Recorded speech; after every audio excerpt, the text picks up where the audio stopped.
Halo semua, selamat datang di channel Modal Ilmu. Saya bakal ngajak kamu semua untuk cari tahu soal sejarah Islam di Singapura. Jangan kemana-mana dan pastikan kalian tonton video ini sampai habis ya. Yuk langsung ke pembahasan. Singapura merupakan negara terkecil di kawasan Asia Tenggara, tetapi sangat multikultural atau terdiri dari beragam budaya. Keberagaman budaya dan agama di negara ini terbentuk dari masyarakatnya yang berasal dari beberapa etnis seperti Melayu, Tionghoa, India, dan Arab. Meski letaknya berdekatan dengan Indonesia dan Malaysia, yang mayoritas penduduknya beragama Islam, umat Muslim menjadi minoritas di Singapura. Dari data tahun 2020, jumlah umat Muslim di Singapura sebesar 15,6% dari keseluruhan populasi di sana. Mayoritas Muslim di Singapura berasal dari etnis Melayu, sementara 13% diantaranya adalah komunitas Muslim India. Hal itu berkaitan dengan proses masuknya Islam ke Singapura yang bersamaan dengan masuknya para pedagang dari Arab dan India. Lantas, bagaimana sejarah masuk dan berkembangnya Islam ke Singapura? Islam masuk Singapura menurut catatan sejarah, Islam pertama kali masuk ke Asia Tenggara pada abad ke-7 yang dibuktikan dengan adanya cerita dari Cina yang berasal dari dinasti Tang. Sementara itu masuknya Islam ke Singapura diduga bermula dari kaum Muslim pendatang yang berprofesi sebagai pedagang. Proses masuknya Islam di Singapura terjadi bersamaan dengan masuknya para pedagang Muslim dari Arab dan Persia yang berlangsung pada abad ke-8 hingga abad ke-11. Hal ini dipengaruhi oleh meningkatnya aktivitas perdagangan laut saat itu. Seperti diketahui, karena lokasinya yang strategis, yaitu di jalur pelayaran dan perdagangan dunia, kota-kota pesisir, dan pelabuhan di Singapura pun menjadi pemukiman bagi para pedagang Muslim dari berbagai negara. Para pedagang tersebut tidak hanya singgah, tetapi beberapa di antaranya juga ada yang menetap dan berkeluarga di wilayah tersebut. Dengan demikian, Islam diduga kuat telah hadir di Singapura sejak abad ke-8. Wilayah Singapura menjadi kekuasaan kerajaan-kerajaan di sekitarnya. Hal ini karena Singapura merupakan kota perdagangan yang memiliki pelabuhan-pelabuhan penting dalam jaringan perdagangan internasional.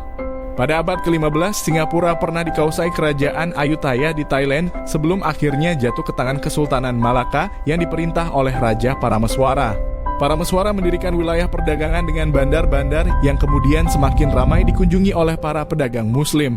Pada periode inilah pedagang Muslim di Singapura mulai menyebarkan agama Islam dengan berbagai cara.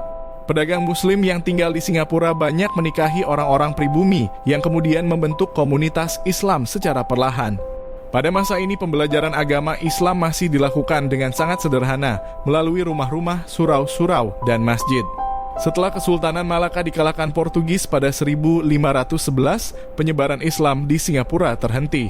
Portugis membuat Kesultanan Malaka terpaksa memindahkan pusat pemerintahannya ke bagian selatan Johor. Selama masa penjajahan Portugis, Islam di Singapura tidak mengalami perkembangan. Setelah Portugis diusir oleh Belanda pada 1641, ajaran Islam di Singapura perlahan-lahan mulai tersebar lagi. Pada 1800-an, pusat pendidikan Islam di Singapura terletak di Kampong Glam. Namun tidak lama kemudian, Inggris datang dan menduduki Singapura hingga pertengahan abad ke-20. Pada masa ini, ajaran Islam juga tidak berkembang luas. Memasuki abad ke-20, terdapat beberapa gerakan Islam di Singapura, seperti membentuk masyarakat dakwah Muslim.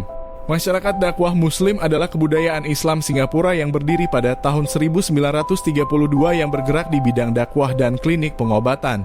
Setelah Inggris hengkang dan Singapura mendapatkan kemerdekaannya, perkembangan Islam di Singapura semakin jelas.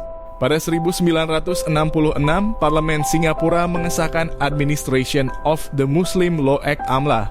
Undang-undang yang mulai berlaku pada 1968 ini mendefinisikan kekuasaan dan yurisdiksi 3 lembaga utama Muslim, yaitu Dewan Agama Islam Singapura, Pengadilan Syariah, Catatan Pernikahan Muslim. Lembaga-lembaga ini berada di bawah lingkup Kementerian Pengembangan Masyarakat, Pemuda dan Olahraga, sedangkan pihak yang bertanggung jawab atas lembaga-lembaga ini adalah Menteri Urusan Muslim. Di saat yang bersamaan dibentuk Majelis Ulama Islam Singapura dengan berdasarkan data dari Akta Pentadbiran Hukum Islam tanggal 17 Agustus 1966. MUIS adalah lembaga resmi Islam di Singapura yang mengurus tentang masalah keagamaan serta masyarakat Muslim. Organisasi Muslim lainnya di Singapura adalah Masyarakat Muslim Mualaf yang merupakan organisasi dakwah utama di Singapura. Organisasi ini telah membawa lebih dari 8.000 Muslim sejak 1982. Pada Oktober 1991, berdiri lembaga yang dikembangkan secara swadaya oleh masyarakat, yaitu Association of Muslim Professional (AMP). Selain mendirikan berbagai organisasi Islam, di Singapura juga dibangun sekolah yang berbasis Islam atau madrasah. Sampai sekarang sudah ada sekitar 6 madrasah di Singapura, beberapa di antaranya adalah Madrasah Al-Irsyad, Al-Islamiyah, Al-Ma'arif, dan Al-Islamiyah. Untuk tempat ibadah, saat ini terdapat 72 masjid di Singapura yang hampir semuanya dikelola oleh MUIS. Sekian pembahasan tentang sejarah Islam di Singapura. Kalau kalian mau kita bahas tentang sejarah Islam di negara-negara lain, langsung kasih masukan di kolom komentar. Sampai jumpa dan terima kasih atas segala perhatian. Jangan lupa like, subscribe, dan tinggalkan